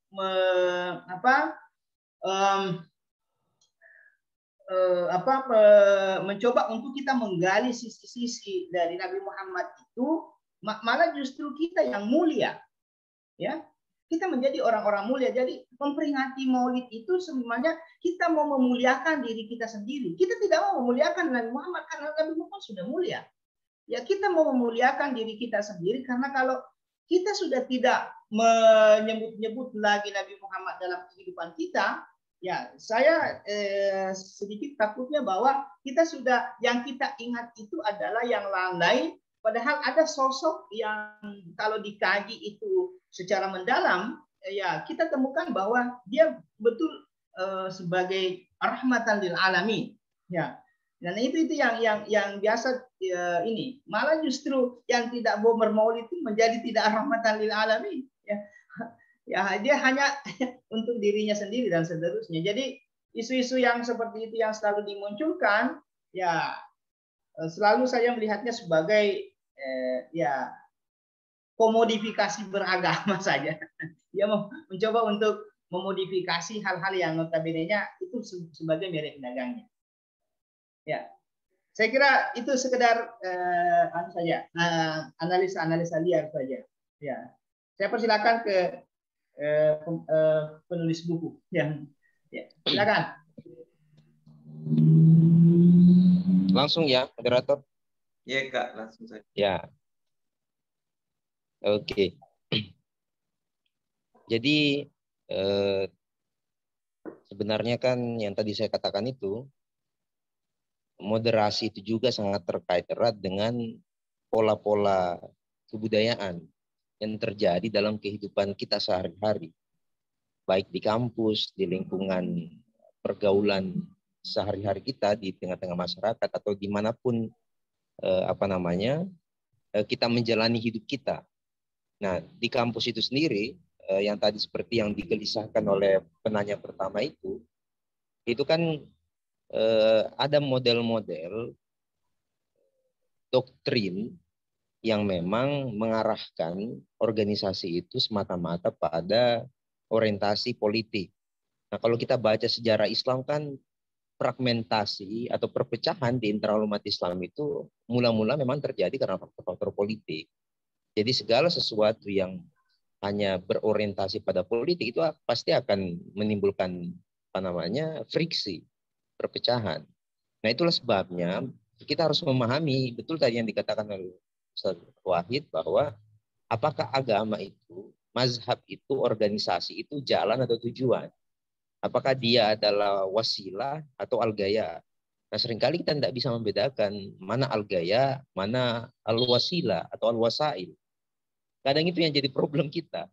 Kita tidak tahu, oh ini ternyata jalan, yang ini tujuan. Agama itu kan bukan tujuan. Banyak orang menjadikan agama itu sebagai tujuan. Padahal agama itu hanya jalan yang kita tempuh untuk mencapai keridhaan Tuhan. Kita menjalankan syariat, kita berakidah menjalankan syariat, kemudian mengamalkan praktek-praktek yang diajarkan oleh agama itu kan itu jalan untuk menuju keridhaan Tuhan. Nah, begitupun di organisasi. Organisasi itu kan memang jalan, organisasi itu wadah. Nah, hanya saja di dalam realitasnya, di dalam konteksnya yang nyata, yang sering kita temukan di kampus, organisasi itu menjadi kendaraan politik. Dia menjadi menjadi wadah untuk mendulang sebanyak-banyaknya dukungan untuk momen-momen politik tertentu. Makanya kenapa organisasi di kampus itu kemudian mengalami friksi, konflik dan seterusnya. Saya karena terlibat langsung di dalam proses-proses itu kan mengambil jalan lain. Saya menjadikan organisasi itu pertama-tama sebagai arena untuk membangun dialog. Jadi kata kuncinya sebenarnya itu adalah dialog. Kenapa? Karena semakin kita membangun dialog dengan orang lain, yang pertama-tama akan kita urai itu adalah prasangka-prasangka berbasis identitas yang ada dalam bawah sadar kita. Kita ini kan semua punya prasangka berbasis identitas. Kalau saya sudah terlanjur melekatkan diri saya sebagai orang NU, dan kemudian saya bertemu dengan orang yang punya identitas Muhammadiyah, itu kan sebenarnya awal mula kesan yang terbentuk itu kita merasa ada jarak, ada tembok yang memisahkan antara kita dan mereka. Nah, pertanyaannya kemudian, apakah kita sanggup untuk mengurai prasangka-prasangka yang sebenarnya bisa jadi itu diawali oleh ketidakmampuan kita untuk membangun hubungan yang lebih dekat secara personal dengan orang lain. Ada buku yang sangat menarik ditulis oleh salah seorang antropolog yang meneliti soal Asia Tenggara, itu judulnya itu Violence and Identity, identitas dan kekerasan. Identitas itu menjadi sumbu dari kekerasan. Kenapa? Karena ketika kita sudah melekatkan diri kita pada sebuah identitas, itu kan sebenarnya kita memiliki ilusi bahwa kita ini sama dengan mereka yang punya identitas serupa dengan kita. Begitupun dengan mereka. Ketika kita membangun identitas, itu kan sudah mulai ada di alam bawah sadar kita dan mereka personifikasi seperti itu. Kita punya identitas tertentu dan mereka juga punya identitas tertentu. Nah, salah satu caranya untuk mengurai itu adalah membangun dialog, membangun hubungan-hubungan interpersonal yang cair itu, yang tidak lagi menjadikan identitas itu sebagai tembok, sebagai jarak sosial yang memungkinkan kita untuk lebih mengenal orang itu secara secara personal. Itu kan identitas, dan identitas itu adalah sesuatu yang bersifat cair itu. Misalnya saya sebagai orang NU itu kan bukan sekedar NU, saya juga Gus Durian. Berarti NU saya beda dengan NU yang lain. Saya Fadlan sebagai orang NU itu bisa jadi berbeda secara karakter, secara sifat, secara watak dengan orang NU yang lain. Kenapa? Karena saya punya identitas yang lain. Selain punya identitas keagamaan, organisasi keislaman, saya juga punya identitas UKM. Misalnya Ritma ini kan saya dirikan. Sehingga identitas itu menjadi jembatan sebenarnya. Ketika identitas itu bisa dimanfaatkan sebagai jembatan untuk membangun dialog terhadap atau untuk mengelola konflik-konflik yang ada, identitas itu akan menjadi sesuatu yang sangat positif. Tetapi ketika identitas itu digunakan untuk membangun tembok sosial, membuat kita berjarak dan terkerangkeng di dalam kotak-kotak kelompok, nah identitas itu menjadi sesuatu yang kontraproduktif. Tinggal bagaimana cara kita sebenarnya itu mempersepsikan identitas yang kita punya. Itulah sebabnya ketika diamanahi untuk menahkodai organisasi ekstra di kampus itu, yang saya lakukan itu adalah membangun dialog secara intensif, mengenal orang-orang yang bergelut di dalam organisasi-organisasi yang berbeda itu secara personal. Makanya sampai sekarang itu masih terjalin itu, mengenal mereka itu secara personal. Kenapa? Karena pengenalan kita terhadap seseorang secara personal itu akan membantu kita untuk mengurai prasangka-prasangka berbasis identitas yang selama ini menyelimuti alam bawah sadar kita. Itu yang pertama. Yang kedua, selama ini kan kita itu kalau sudah terlanjur melekatkan stigma terhadap satu identitas, kita itu tidak mau itu untuk seolah-olah hal itu sudah mutlak benarnya, dan kita seringkali tidak mau untuk mengurai itu. Misalnya orang Sunni yang sudah terlanjur benci dengan Syiah, bahkan tahun berapa ya, 2020 kemarin lah, saya itu masih mensurvei gitu. Kalau ditanyakan kepada orang-orang Muslim, musuh terbesarnya mereka itu siapa? Itu ada dua itu teratas. Itu yang pertama Yahudi, yang kedua Kristen. Ini kan kalau mau diteliti lebih jauh, kenapa orang-orang Muslim itu merasa bermusuhan dengan orang-orang Yahudi dan Kristen? Ya, ada banyak alasannya. Salah satu alasan kenapa orang Muslim itu merasa bermusuhan dengan orang Yahudi itu karena teori globalisasi. Konflik yang terjadi di Palestina antara Palestina dan Israel itu orang Indonesia itu merasa menjadi bagian dari konflik itu. Kenapa? Karena ada solidaritas keislaman, ada ukhuwah Islamiyah.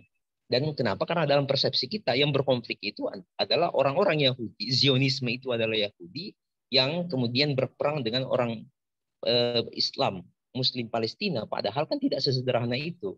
Jadi simplifikasi terhadap persoalan-persoalan yang ada itu juga menjadi salah satu sumbu dari tumbuh suburnya prasangka. Yang kedua, tadi yang menjawab pertanyaan siapa tadi? Nurul ya. Kenapa saat menjelang Natal di akhir tahun itu selalu muncul perdebatan-perdebatan soal kebolehan mengucapkan Natal atau tidak.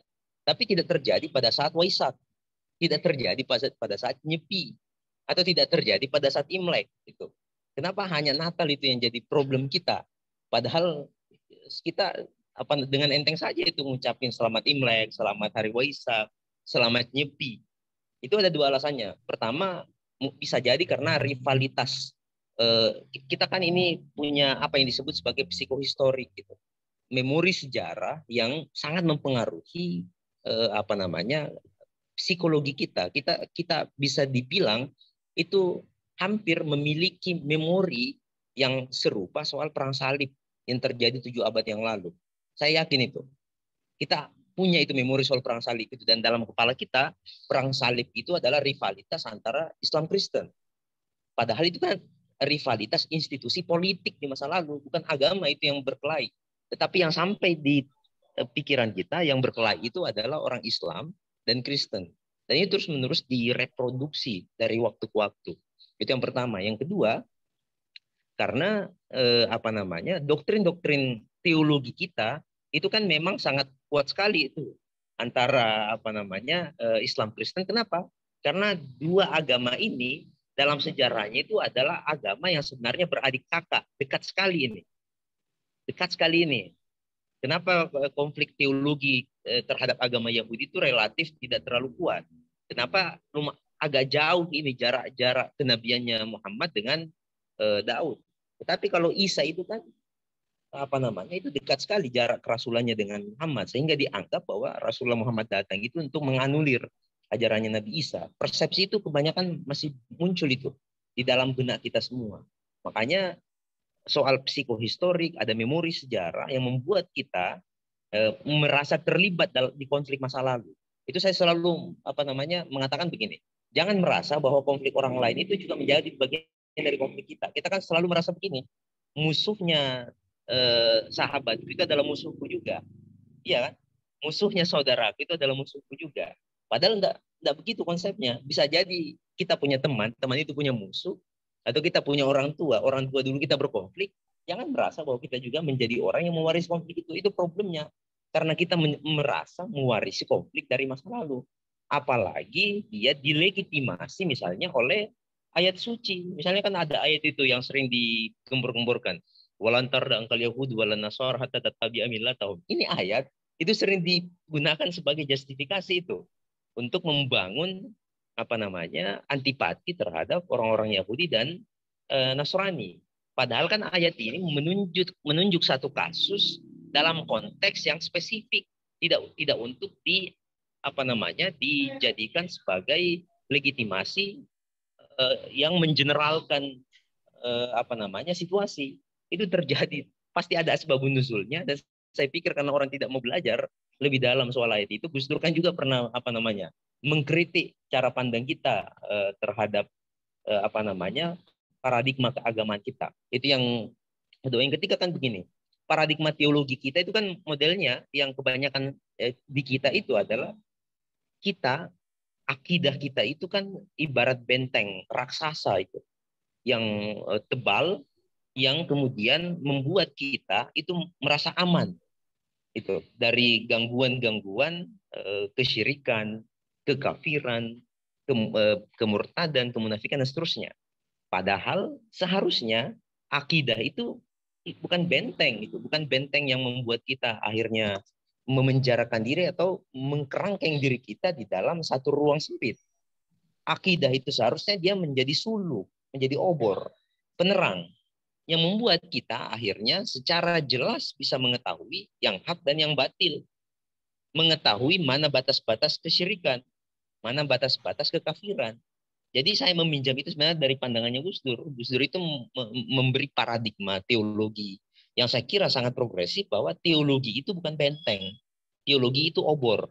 Ketika kita apa namanya menganut satu konsep teologi, jangan jadikan konsep teologi itu sebagai benteng raksasa yang membuat kita itu terpenjara sendiri dan kemudian membatasi kita untuk menjalin relasi dan hubungan dengan orang-orang lain yang punya teologi yang berbeda. Tetapi jadikan konsepsi teologi yang kita pahami sebagai obor yang akhirnya membuat kita percaya diri, pede. Kenapa? Karena dengan jelas kita bisa melihat apa namanya yang mana apa batas-batas itu, yang mana batas-batas kita sebagai seorang muslim. Dengan menjadikan teologi itu sebagai obor penerang, kita akhirnya tahu batas-batas yang tidak boleh kita langgar. Nah, dengan perspektif semacam itu, akhirnya kita tidak akan membatasi diri kita untuk membangun relasi dengan orang lain. Agama itu untuk kemanusiaan, ideologi itu untuk kemanusiaan, organisasi itu untuk kemanusiaan, mazhab itu juga untuk kemanusiaan. Dan jangan dibalik. Jangan atas nama agama, jangan atas nama ideologi, jangan atas nama mazhab, kita mengorbankan kemanusiaan. Itu yang jadi problem. Kenapa? Karena ada orang agama untuk agama. Atas nama agama dia mengorbankan kemanusiaan. Atas nama ideologi dia mengorbankan kemanusiaan. Atas nama mazhab, organisasi dia mengorbankan kemanusiaan. Kontestasi, rivalitas di dalam konteks-konteks sosial politik itu adalah sesuatu yang wajar itu. Ketika kamu di kampus, kamu mau maju jadi ketua HMJ, mau maju jadi ketua DEMA, kemudian membawa organisasimu, itu sesuatu yang sangat wajar sekali. Dan itu bukan sesuatu yang harus dipersoalkan. Yang masalah itu ketika misalnya mengatasnamakan itu kemudian kita mendiskriminasi mereka yang berbeda. Mengatasnamakan itu kemudian kita mengeksklusi mereka yang berbeda. Kita merenggut hak-hak mereka yang berbeda dengan kita, itu yang jadi problem. Kenapa? Karena dalam konteks politik itu kita butuh identitas. Politik itu kan yang namanya politik itu butuh basis itu. Dan basis yang bisa kita mainkan di dalam kontestasi politik itu adalah identitas. Kenapa? Karena identitas itu punya kesadaran kolektif yang dia lebih dekat di alam batin manusia daripada akal sehat. Identitas itu lebih dekat daripada emosi kita, daripada akal sehat. Makanya kalau ada teman kamu yang punya identitas yang sama dengan kamu punya masalah, itu yang merespons itu adalah emosionalitas, bukan akal sehat. Kita baru akan bertanya apa masalahnya di belakang itu. Yang penting kita bela dulu si teman itu, ya kan? Kan begitu pola identitas itu bekerja di dalam ruang bawah sadar kita. Dan identitas itu bekerja di alam bawah sadar, bukan di alam sadar. Sehingga seringkali atas nama identitas itu kita tidak sadar itu sedang memperjuangkan apa sebenarnya. Kenapa? Karena identitas itu punya ilusi-ilusi. Kalau saya sudah mengucapkan apa istilahnya, wallahu muwaffiqil aqwamit thoriq, itu apa yang terbenak di kepalamu? Kamu akan anggap saya sebagai orang NU kan? Itu kan padahal tidak ada hubungannya sebenarnya, itu secara secara struktural itu hanya karena ada kemelekatan bahwa simbol itu atau apa istilahnya jargon itu milik orang ini, makanya kita melekatkan itu seperti itu. Kita mengucapkan fastabil khairat itu kan langsung muncul di kepala kita, identitas apa yang muncul, bila itu fil hidayah dan seterusnya. Kenapa? Karena sebenarnya kita sering sekali bermain dengan pikiran kita sendiri, bermain dengan prasangka kita sendiri. Nah, problem utama kita yang terkait dengan identitas itu adalah prasangka.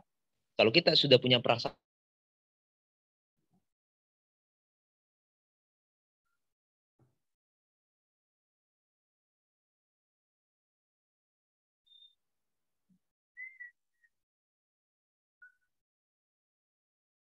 dan identitas itu menurut penelitian itu menjadi sumbu konflik sosial, sumbu konflik komunal. Contoh sederhananya misalnya, itu kan ada sering konflik organda di Makassar. Orang Bone berkelahi sama orang Palopo, sama orang Jeneponto. Padahal kan yang berkelahi kan bukan suku. Yang berkelahi biasanya itu pribadi. Ada orang Palopo, itu baku tikam sama orang Bone. Tapi tidak tahu kenapa, itu orang Palopo dan orang Bone, mereka merasa bahwa itu juga menjadi bagian dari masalah mereka. Kenapa? Karena ilusi soal identitas itu bermain dalam kepala kita. Nah, solidaritas mengatasnamakan identitas itu lebih dekat dengan emosi kita daripada akal sehat. Makanya banyak orang itu yang sangat fanatik membela identitasnya, akhirnya dia buta untuk melihat bahwa identitas itu sebenarnya hanya dua fungsinya. Yang pertama, dia menjadi bridging sosial kapital, menjadi jembatan untuk kita membangun modalitas sosial, kekuatan sosial, solidaritas sosial. Yang kedua, identitas itu menjadi yang pertama bounding sosial kapital itu untuk memperkuat solidaritas. Karena kalau kita merasa punya identitas yang sama, solidaritas kita kuat. Tapi tidak boleh berhenti di situ. Identitas itu harus juga menjadi bridging sosial kapital. Dia harus menjadi jembatan yang akhirnya bisa membuat kita itu bisa membangun relasi dengan orang lain yang punya identitas yang berbeda. Problem identitas itu, adik-adikku sekalian, itu adalah problem yang sederhana, dianggap sepele, tetapi dia adalah sesuatu yang ketika tidak diurai, itu akan menjadi masalah besar. Kenapa? Karena dia beroperasi di alam bawah sadar. Nah, sedangkan kita menjalani kehidupan sehari-hari itu kan kebanyakan itu prosesnya dalam bawah sadar, bukan di alam sadar. Itu mungkin moderator. Oke, baik teman-teman sekalian, demikianlah tadi jawaban dari pertanyaan materi kita yang saya rasa komprehensif menjawab pertanyaan-pertanyaan dari teman-teman sekalian. Bahwasanya yang pertama itu organisasi seharusnya dijadikan sebagai wasilah, bukan malah menjadikan firqah kita semua. Dan pertanyaan kedua, bahwasanya isu-isu yang seperti itu yang terus berulang sampai hari ini sebetulnya sudah final pembahasannya dan hanya dijadikan sebagai jargon untuk memperkenalkan identitas-identitas mereka. Baik teman-teman sekalian, mungkin satu lagi masih bisa, jikalau ada yang mau bertanya atau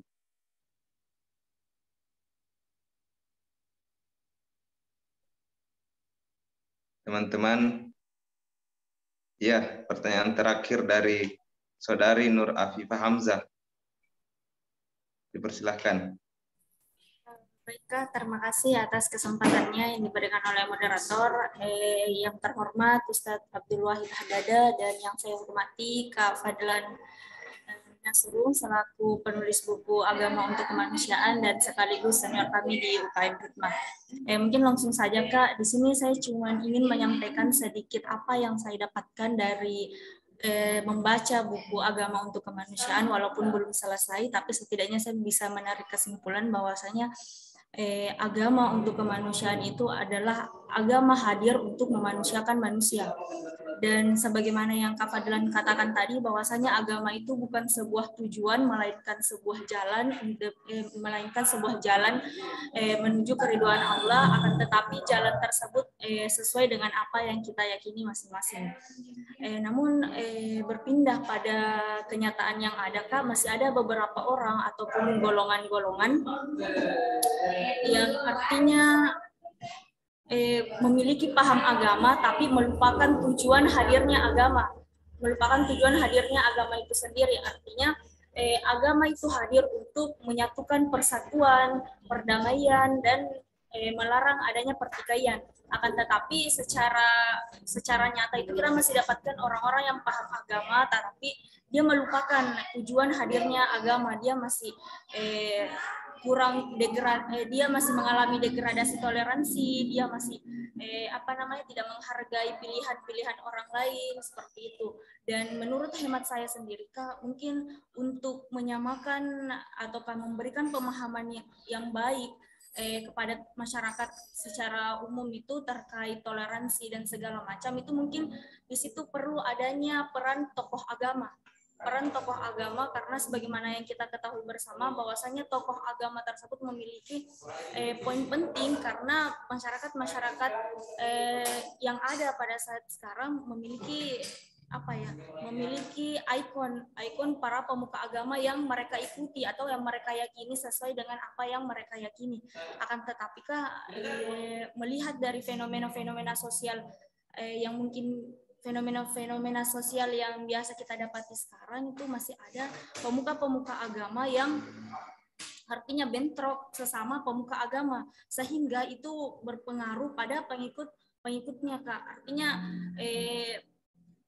masyarakat sosial yang mengikuti ataupun melihat pemuka agama ini menjadi ikonnya dan bersinggung dengan pemuka agama yang lain, sehingga para pengikut agama tersebut pun bersinggungan dengan para pengikut agama yang lain seperti itu, Kak.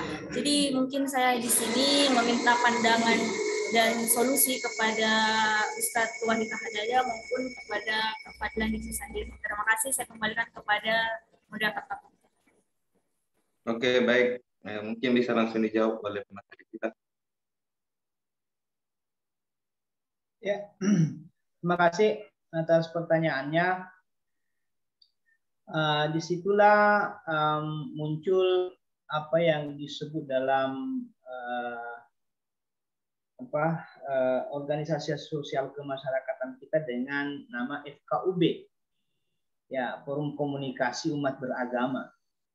Ya, itu kenapa muncul organisasi itu, untuk menjembatani seperti tadi yang disebutkan oleh bahwa kita harus ada bridge, harus ada jembatan untuk hal-hal yang seperti itu, karena biasanya orang hanya melihat siapa kepala sukunya, ya, mau tidak mau harus ada yang seperti itu.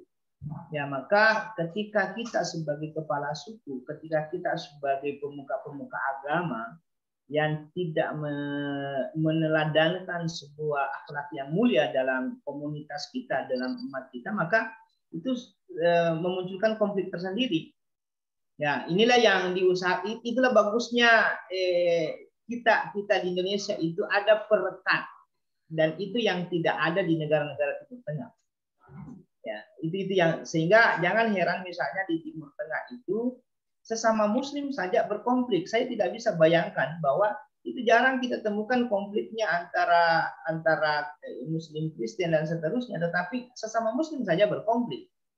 Ya, nah kita di Indonesia yang menjadi perekat-perekat kohesi sosial kita itu adalah organisasi-organisasi keagamaan. Ada NU Muhammadiyah, dan kalau lintas agama itu ada FKUB, dan itu semua menjadi bahagian penting di dalam keberagamaan kita, karena mau tidak mau ya terjadinya konflik-konflik komunal dan seterusnya itu biasanya cenderung dari tidak berjalannya secara maksimal, yaitu organisasi-organisasi keagamaan, khususnya organisasi yang lintas agama itu.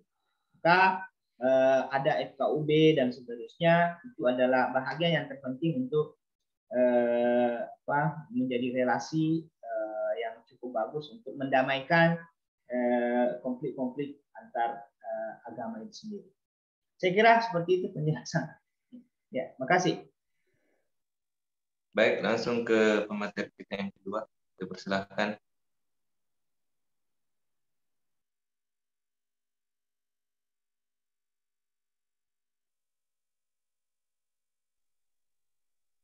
Tidak ada suaranya. Baik, Kak. Mic-nya.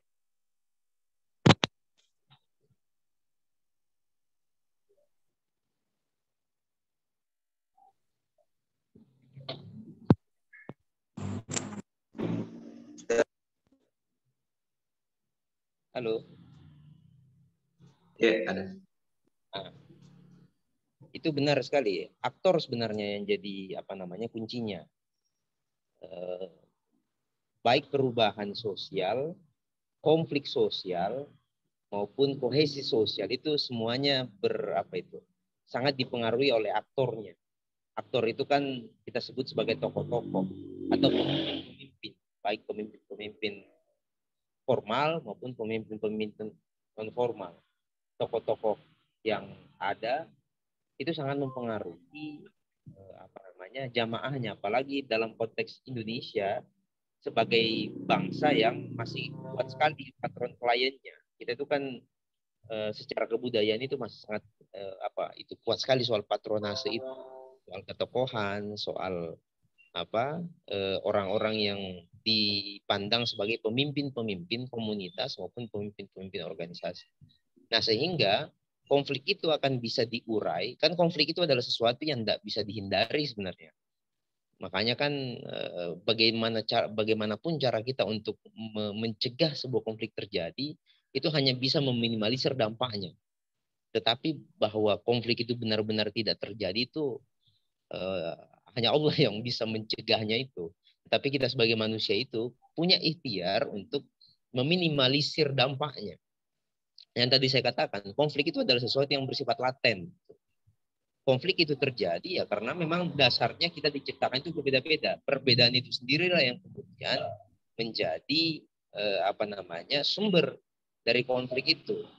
Nah, yang penting kemudian sebenarnya kita harus punya modalitas pengetahuan, modalitas sosial untuk mengelola konflik itu. Itu yang penting. Kita punya modalitas apa ini untuk menjembatani satu orang dengan orang lain yang punya identitas yang berbeda-beda. Modalitas apa yang kita miliki atau kapasitas apa yang kita miliki supaya organisasi-organisasi misalnya dalam ruang kecil bernama kampus itu tidak berkonflik dalam arti yang destruktif. Kalau berkonflik dalam arti gagasan, berkonflik dalam arti pengetahuan, itu adalah sesuatu yang sangat produktif sekali. Yang tidak produktif itu adalah berkonflik dalam arti fisik. Berkonflik, berkelahi, misalnya berantem, tawuran, itu yang tidak produktif. Nah, kenapa itu terjadi? Konflik-konflik yang tidak produktif itu, yang justru destruktif itu kan sebenarnya problemnya karena isi kepala orang gitu. Tidak dicerahkan oleh ilmu pengetahuan. Di kampus itu kalau ruang-ruang diskursif itu hidup di semua level komunitas, di semua ruang-ruang organisasi, saya yakin itu konflik fisik tidak akan bisa diminimalisir. Walaupun dia terjadi, tapi terjadi dalam skala yang tidak besar. Bisa jadi konfliknya konflik antar pribadi. Ini kan yang jadi problem karena konfliknya itu membawa kelompok. Itu kan harus dianalisis itu. kenapa orang berkonflik kemudian konfliknya itu membawa kelompok itu. Berarti di dalam kelompok-kelompok yang berkonflik itu ada saluran-saluran komunikasi yang mampet. Itu yang pertama. Yang kedua, tidak terjadi proses diseminasi ilmu pengetahuan. Karena saya yakin orang yang punya ilmu pengetahuan, orang yang tercerahkan oleh ilmu pengetahuan itu pasti punya kemampuan pertahanan diri yang kuat. Kemampuannya untuk menahan diri, mengendalikan dirinya, mengontrol dirinya untuk tidak melakukan hal-hal yang destruktif. Nah, ketika misalnya ruang-ruang diskursif di kampus, ruang-ruang dialog di kampus, kemudian ruang-ruang perjumpaan yang di sana terjadi diseminasi ilmu pengetahuan itu tidak terjadi, saya yakin itu konflik akan mudah muncul. Kenapa? Karena kurangnya ruang-ruang dialog, kurangnya ruang-ruang diskursif, kurangnya perjumpaan-perjumpaan yang mutualistik, itu perjumpaan antar orang, itu akan membuat prasangka itu mudah tumbuh subur. Jangankan kita membangun komunikasi dengan orang itu saja, itu kan kita bisa miskomunikasi. Kita berkomunikasi saja dengan orang itu bisa, ketika caranya itu keliru, itu bisa menyebabkan miskomunikasi, apalagi tidak berkomunikasi sama sekali. Nah, kita akan banyak sekali bermain-main dengan prasangka di dalam kepala kita. Nah, yang bahaya itu ketika prasangka itu dia sudah mengkristalisasi menjadi prasangka berbasis kelompok, prasangka berbasis identitas. Makanya butuh aktor-aktor, tokoh-tokoh, pemimpin-pemimpin komunitas, organisasi yang dia bisa selesai dengan dirinya sendiri dan kemudian belajar untuk istilahnya itu memperlebar kapasitasnya dan bisa berinteraksi, membangun relasi dengan orang-orang lain yang yang multi stakeholder, pentahelix istilah sekarang itu, yang multi kelompok, multi latar belakang dan seterusnya. Nah, kalau misalnya ada adik-adikku di sini yang punya kemampuan itu silakan silakan kalian melakukan eksperimentasi sosial. Kita kan itu harus begitu itu sebagai seorang warga kampus, apalagi kalau mendaku diri sebagai aktivis, itu kan harus sering-sering melakukan eksperimentasi sosial itu lewat kapasitas-kapasitas yang dimiliki. Kenapa? Karena lewat jalan itulah kita akan belajar untuk mengatasi